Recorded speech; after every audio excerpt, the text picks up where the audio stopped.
बिस्मिल्लाहिर्रहमानिर्रहीम। Fourth year आज हम पढ़ेंगे latent square design. Experimental design का आपका लास्ट मेथड जो रह गया था लैटेंट स्केयर डिज़ाइन, इसको आज हम डिस्कस करेंगे।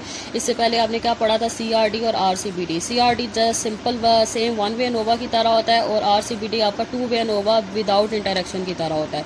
तो इससे पहले मैं आपको बता दूं कि आपने एडवांटेजेस एंड डिसएडवांटेजेस ऑफ आरसीबीडी, आपका टॉपिक है 23.43, आपने इसको याद करना है, ठीक है। उसमें सारे आपको एडवांटेजेस और डिसएडवांटेजेस दिए हुए हैं, वो आप जिसको याद कर लें क्योंकि इंपॉर्टेंट है। ये एडवांटेजेस एंड डिसएडवांटेजेस आरसीबीडी, सीआरडी और लैटेंट स्केयर की ये पेपर में आती हैं लाजमी, तो ये थ्योरी में आती हैं, तो उसको आपने अच्छे से याद करना है। तो हम अब लेटेंट स्केयर पे आ जाते हैं। तो लेटेंट स्केयर में सबसे पहले आपका जो इसमें डाटा होता है वो रोज एंड कॉलम्स में अरेंज हुआ होता है, ठीक है। तो ग्रुपिंग में अरेंज हुआ होता है, इसमें रोज भी होती हैं, कॉलम्स भी होते हैं और ट्रीटमेंट भी होते हैं। लेटेंट स्केयर में आपकी क्या होती हैं, रोज होती हैं, कॉलम्स होती हैं और ट्रीटमेंट होती हैं। उसके बाद इसमें जो रोज, कॉलम और ट्रीटमेंट होते हैं वो सब सेम है। अगर आपके रोज 4 हैं तो कॉलम भी 4 होंगे और ट्रीटमेंट भी 4 होंगे। अगर आपके कॉलम रोज 5 हैं तो कॉलम भी 5 होंगे और ट्रीटमेंट भी 5 होंगे। तो ये लेटेंट स्केयर की पहचान है कि लैटेंट स्केयर के क्वेश्चन में एक तो आपको रोज एंड कॉलम्स दिए होते हैं और उसके अंदर आपको रैंडमली ट्रीटमेंट्स भी दिए होते हैं। तो इसमें रोज एंड कॉलम्स और ट्रीटमेंट ऊपर से सेम होते हैं, मतलब अगर रोज, कॉलम, ट्रीटमेंट अगर 4 हैं तो सारे 4 होंगे। और इसके अलावा इसमें एक के क्रॉस के का टेबल होता है। के क्रॉस के का टेबल का क्या मतलब है कि 4x4, 3x3 के इसमें रोज एंड कॉलम सेम होते हैं। और लैटेंट स्केयर में आप रिपीटिशन और रैंडमाइजेशन नहीं कर सकते। इसमें रिपीटिशन में सब रोज एंड कॉलम में रिस्ट्रिक्शन होती है, ठीक है। सीआरडी में आप क्या करते थे, रोज एंड कॉलम में आप रिपीटिशन कर सकते थे, लेकिन आरसीबीडी में क्या होता था कि आप ट्रीटमेंट में रिपीटिशन कर सकते थे लेकिन ब्लॉक्स में रिपीटिशन नहीं कर सकते थे। लेकिन लेटेंट स्केयर में आप रोज एंड कॉलम दोनों में रिपीटिशन नहीं कर सकते। रिपीटिशन में रिस्ट्रिक्शंस होती है रोज एंड कॉलम्स में। तो इसका लेआउट देख लें, लेआउट पेपर में अक्सर आता है आपका, ठीक है। अभी तो मैंने आपको 4 ट्रीटमेंट के साथ, या पेपर में हो सकता है 6 के साथ दे दे कि 6 के साथ हमें करके दिखाएं, ठीक है। तो अब आप 4 के साथ प्रैक्टिस अच्छे से करेंगे तो आप 6, 7, 8 किसी का भी बना सकते हैं, ठीक है। तो इसका लेआउट, अगर आपके पास 4 ट्रीटमेंट हो, 4 रोज हो और 4 कॉलम्स हो, तो आप इसका लेआउट कैसे बनाएंगे। ये ABCD आपकी ट्रीटमेंट्स हैं और ये 1 2 3 4 कॉलम्स हैं और ये 1 2 3 4 आपकी इस साइड पे 4 रोज है और ये 4 कॉलम्स है और ये ABCD आपका क्या है, ट्रीटमेंट। अब आप देखें, आपने इसका ऐसे लेआउट बनाया है कि अगर आप इसको रो वाइज देखें, अगर आप इसको रो वाइज देखें तो आपकी कोई भी वैल्यू रिपीट नहीं हो रही। ABCD, ठीक है, BC, अगर आप इसको देखें कोई वैल्यू, मतलब ये आपका रो है ABCD। अब मतलब अगर ऐसे रिपीट ऐसे होता है AACC, ठीक है, ऐसे रिपीट होता है। अब देखें A अलग है, B अलग है, C अलग है, D अलग है। अब सेकंड में देखें BCDA, इसमें भी कोई रिपीटिशन नहीं है। CDA भी, इसमें भी कोई रिपीटिशन नहीं है। अगर आप कॉलम वाइज देखें तो इसमें भी कोई रिपीटिशन, वैल्यू रिपीट नहीं हो रही। ABCD, वरना पहले क्या होता था, A इधर आ रहा होता था, C इधर आ रहा होता था, B इधर आ रहा होता था। लेकिन अब आप देखें तो आपके कॉलम में भी कोई वैल्यू रिपीट नहीं हो रही। ब्लॉक में कैसी रिपीटिशन होती है, जिस तरह BB D इस तरह ब्लॉक्स में रिपीटिशन होती है, ठीक है। तो अब कॉलम वाइज और ब्लॉक वाइज कोई रिपीटिशन नहीं हो रही। आपने इस तरीके से सीक्वेंस में वैल्यूज लिखनी है ABCD, फिर ठीक है ABC से मतलब रैंडमली लिखनी है। सो कॉलम में भी आपने ABCD को रैंडमली अरेंज करना है कि आपकी values block wise, row wise और कॉलम वाइज कोई वैल्यू रिपीट नहीं होनी चाहिए लेटेंट स्केयर में। तो इसका ये लेआउट हो गया। और अब आगे इसका स्टैटिस्टिकल एनालिसिस, मतलब हाइपोथेसिस आपकी कैसे इसके बनते हैं। सबसे पहले ये लेटेंट स्केयर का ये मॉडल है, तो ये म्यू को रिप्रेजेंट, मीन इफेक्ट को रिप्रेजेंट करता है, ये रो इफेक्ट को रिप्रेजेंट करता है, कॉलम इफेक्ट को रिप्रेजेंट करता है, ये ट्रीटमेंट इफेक्ट को रिप्रेजेंट करता है, ये रैंडम एरर। इसके आप हाइपोथेसिस पे आ जाते हैं। तो इसके आपके 3 हाइपोथेसिस बनते हैं। तो सबसे पहले हाइपोथेसिस आपके कॉलम के बनते हैं, जितने आपके कॉलम्स होंगे उतने आप मीन इसमें लिखेंगे, ये मीन को इक्वल करेंगे।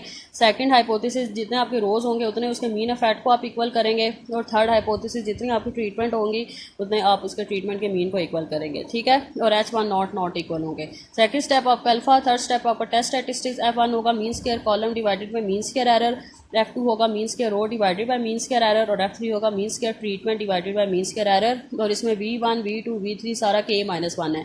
K क्या होता है कि जितनी आपकी रोज एंड कॉलम ट्रीटमेंट, अगर आपके रोज 4 है, कॉलम भी 4 है, तो ट्रीटमेंट भी 4 है, तो K आपका क्या होगा, 4 होगा, तो K-1। और V4 होता है K-1 K-2 degree of freedom. तो फोर्थ स्टेप कैलकुलेशन, तो इसका CF होता है G square divided by K square, total sum of square का ये फार्मूला है।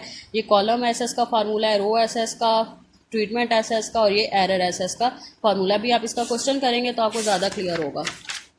फिर आपका अगर आगे नोवा टेबल होगा तो नोवा टेबल में सोर्स ऑफ वेरिएशन आप लिखेंगे कॉलम, रो, ट्रीटमेंट, एरर और टोटल। तो कॉलम का डिग्री ऑफ फ्रीडम होगा K-1, रो का डिग्री ऑफ फ्रीडम होगा K-1, ट्रीटमेंट का भी डिग्री ऑफ फ्रीडम होगा K-1 और एरर का डिग्री ऑफ फ्रीडम होगा k-1 मल्टीप्लाई बाई k-2 और टोटल का डिग्री ऑफ फ्रीडम होगा k²-1। और जो सम ऑफ स्क्वायर्स के फार्मूले हैं वो इधर लिखना है, ये नोवा का जनरलाइज फॉर्म भी होता है। और मीन स्क्वायर MSC क्या होगा, mean square column SSC divided by k-1, MSR क्या होगा SSR divided by k-1, MST क्या होगा SST डिवाइडेड बाई k-1 और MSE क्या होगा SSE divided by k-1 k-2। ठीक है, अब मीन्स के एरर से आप क्या निकालें F1 F2 और F3, MSC divided by MSC, MSR divided by MSC, MST divided by MSC।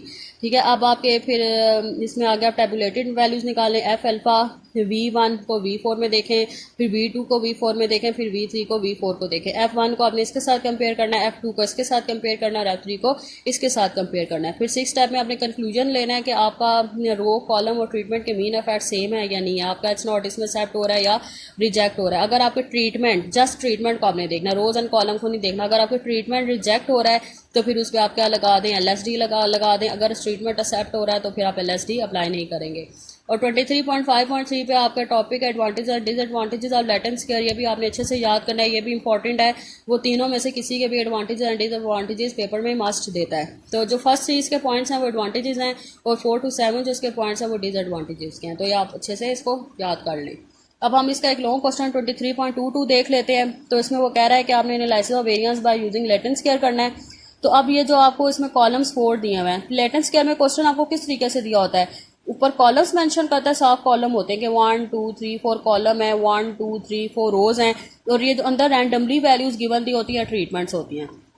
ठीक है, आपके पास कॉलम्स कितने 4 हैं और रोज भी आपके 4 है और ये V1 V2 जो आपको अंदर रैंडमली दिया हुआ है ये ट्रीटमेंट दिया होता है। ट्रीटमेंट अंदर आपको इसमें रैंडमली दिया होता है। अब लैटेंट स्क्वायर क्वेश्चंस की क्या पहचान है कि लैटेंट स्क्वायर के क्वेश्चन में आपको कॉलम्स ऊपर मेंशन करता है, रोज भी मेंशन करता है और जो अंदर ट्रीटमेंट्स गिवन होते हैं वो रैंडमली दिए होते हैं। तो ये आपका लैटेंट स्क्वायर का क्वेश्चन होता है। अब आपने CRD RCBD और लैटेंट स्क्वायर के क्वेश्चन की खुद पहचान करनी है कि कभी कभी क्वेश्चन में मेंशन नहीं होता कि आपने किससे करना है। तो आपको खुद डाटा की पहचान होनी चाहिए कि आपने कब लैटेंट स्क्वायर लगाना है, कब RCBD लगाना है और कब CRD लगाना है। तो अब आप इसमें आपके अगर कॉलम्स भी इसमें 4 है, रोज भी 4 है, ट्रीटमेंट भी 4 है, तो आपके इस तरह के हाइपोथेसिस बनेंगे। ये कॉलम्स के भी हाइपोथेसिस मीन 4 बनेंगे, रो के भी मीन 4 बनेंगे और ट्रीटमेंट के भी मीन क्या बनेंगे 4 बनेंगे। Second step alpha, third step test statistics, फिर 4 कैलकुलेशन करनी है। तो अभी आपने जो आपका डाटा है वो एज इट इज़ लिखें। ठीक है, कॉलम एंड रो का जो डाटा है, ठीक है, कॉलम एंड अभी इसको अरेंज नहीं करना, इसको एज इट इज़ लिख दे। 2.3 3.1 4.3 2.6 3.0 4.1। ठीक है, इस डाटा को एज इट इज़ उठा के लिखें। फिर आपने क्या निकालना है, RI निकालना है, RI स्क्वायर निकालना है, फिर समीशन JYI स्क्वायर निकालना है और इधर क्या आपने निकालना है कॉलम वाइज, ये रो वाइज चीज़ें निकालनी है और कॉलम वाइज चीज़ें क्या निकालनी है, CJ स्क्वायर और समीशन IJ स्क्वायर। ठीक है, डाटा को एज इट इज़ उठा के लिखना। ठीक है, अरेंज वगैरह नहीं करना। तो आप फिर इसमें जो है रो वाइज टोटल करें तो RI आएगा, फिर एंड पे उसका ग्रैंड टोटल करें और फिर RI स्क्वायर का RI का स्क्वायर लें और एंड पे उसका क्या लें, सम लें। फिर आप सब इन वैल्यूज़ का रो वाइज सब का स्क्वायर लेके सम लें और एंड पे उसका टोटल ले लें। और फिर CJ में क्या आपने करना है, कॉलम वाइज टोटल लें और एंड पे उसका ग्रैंड टोटल लें। फिर आप CJ का स्क्वायर लें और एंड पे उसका सम लें और इधर आपने क्या करना है, कॉलम वाइज सबका स्क्वायर लेके सम करें और एंड पे उसका टोटल है। तो अब आप रो वाइज और कॉलम वाइज टोटल देखें तो सेम आता है और जो सिंपल टोटल है वो भी रो वाइज और कॉलम वाइज सेम होता है। तो अब आप इसमें से सम ऑफ स्क्वायर्स हम निकालेंगे। तो सबसे पहले CF, ये G क्या होता है, ये जो टोटल होता है। ठीक है, ये जो आपका सिंपल वैल्यूज़ का इसको हम G कहेंगे। 46.3 को हम क्या कहेंगे, G। तो CF क्या होगा, G square divided by K square. तो 46.3 का स्क्वायर, अब इसमें रोज कॉलम ट्रीटमेंट 4 है तो K आपका 4 होगा। ठीक है, तो 4 का स्क्वायर 16, तो 46.3 का whole square divided by 16 is equal to 133.98। आपका CF आ जाएगा। टोटल एसेट जो आपने स्क्वायर का सम लिया था 142.81 था, उसको CF से माइनस करें तो टोटल एसेस आ जाएगा 8.83। फिर आप कॉलम एसेस निकालें, summation CJ square divided by K minus CF। तो समीशन J का स्क्वायर क्या था 538.78, उसको 4 पे डिवाइड करें और CF से माइनस करें तो CSS आ जाएगा 0.70। फिर आप रो एसेस निकालें, summation RI square divided by K minus CF। तो उसमें RI का सम क्या था 536.41 और उसको 4 पे डिवाइड करें और उसको CF से माइनस करें तो RSS आ जाएगा 0.12। तो अब हम ट्रीटमेंट का सम ऑफ स्क्वायर हम निकालने से पहले हम एक टेबल बना लेते हैं। आप ट्रीटमेंट लिखें, जो आपके ट्रीटमेंट 4 ट्रीटमेंट हैं, V1 V2 V3 और V4। अब आपने TH निकालना है कि आपने V1 का जितना भी V1 की जो 4 वैल्यूज उनका टोटल है। ठीक है। कैसे टोटल लेंगे? अब V1 क्या क्या था? V1 ये था 2.3, उसके अलावा 2.0, 2.3 plus 2.0 plus 2.1 plus 2.4 is equal to 8.8। ठीक है, ये V1 का टोटल आ जाएगा। इसी तरह V2 का टोटल है। TH का क्या मतलब है? टोटल के ट्रीटमेंट का टोटल। तो V2 का भी टोटल है। तो V2 के आपका 3.1 plus 3.0 plus 2.4 plus 2.9 is equal to 11.4। ठीक है। इस तरह बारी बारी ट्रीटमेंट्स के V1 V2 V3 V4 का इधर टोटल लें और एंड पे उसका ग्रैंड टोटल ले लें। TH का ग्रैंड टोटल ले लें तो 46.3।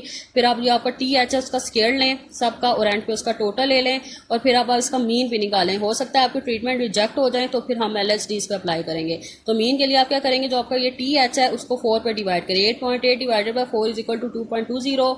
11.4 डिवाइडेड बाई 4 इज इक्वल 2.85। इस तरह ये आपके ट्रीटमेंट के मीन आ जाएंगे। वो आप ट्रीटमेंट एसएस निकालें। समीशन है TH square divided by K minus F CF और TH का सम क्या आया था? TH स्क्वायर का सम क्या आया था? 566.61 डिवाइडेड बाई 4 माइनस CF। तो ट्रीटमेंट सम ऑफ स्क्वायर क्या आ जाएगा? 7.67। और फिर एरर सम ऑफ स्क्वायर में टोटल सम ऑफ स्क्वायर को बाकी सम ऑफ स्क्वायर से सारों को माइनस करें तो आपका एरर सम ऑफ स्क्वायर आ जाएगा 0.34। अब आप नोवा टेबल बना लें। तो नोवा टेबल में सोर्स ऑफ वेरिएशन रहेंगे, कॉलम, रोज, ट्रीटमेंट, एरर और टोटल। तो ये सारा K-1 K-1 था तो 4 माइनस K आपका 4 है तो 4 माइनस 1 3, 4 माइनस 1 3, 4 माइनस 1 3 और ये क्या था? K-1 multiply by K-2। तो 4 minus 1 multiply by 4 minus 2 is equal to 6 और ये K स्क्वायर माइनस 1 था तो 16 माइनस 1 15। तो ये V1 है, V2 V3 और ये आपका क्या है? V4 है। सम ऑफ स्क्वायर्स को लिखें, मीन स्क्वायर निकालें और F रेशियोज निकालें। और अब आपका जो टेबुलेटेड वैल्यू है वो सबका सेम ही होगा। 3 को 6 में देखें, 3 को 6 में देखें तो रोज एंड ट्रीटमेंट सबका 3 6 ही होगा। ठीक है, रोज, कॉलम और ट्रीटमेंट का सबका टेबुलेटेड वैल्यू जो होगी वो 3 को 6 में ही आपने देखना है तो 4.76 होगी। सबकी ट्रीटमेंट, रोज एंड कॉलम्स की सबकी जो क्रिटिकल वैल्यू, टेबुलेटेड वैल्यू है वो 4.76 ही होगी। ठीक है क्लास।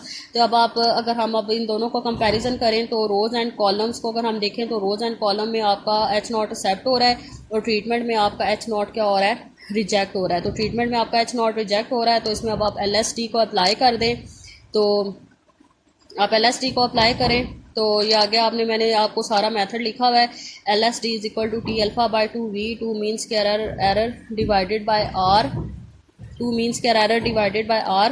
तो इसमें जो ये आपका 6 है ये आपका V है और ये आपका मीन स्क्वायर, ये आपका मीन स्क्वायर एरर है। ठीक है, आपका ट्रीटमेंट इसमें H0 का ट्रीटमेंट में आपका H0 रिजेक्ट हो रहा है। ठीक है, जब आपका ट्रीटमेंट में H0 रिजेक्ट हो जाए तो फिर आप LSD अप्लाई करते हैं। रोज एंड कॉलम्स को आपने नहीं देखना, जस्ट ट्रीटमेंट को देखना है। अगर ट्रीटमेंट आपका रिजेक्ट हो रहा है तो फिर आपका क्या होगा? LSD आप इसमें अप्लाई करेंगे। तो ये जो 6 है ये आपका V है, ये मीन स्क्वायर एरर है आपका।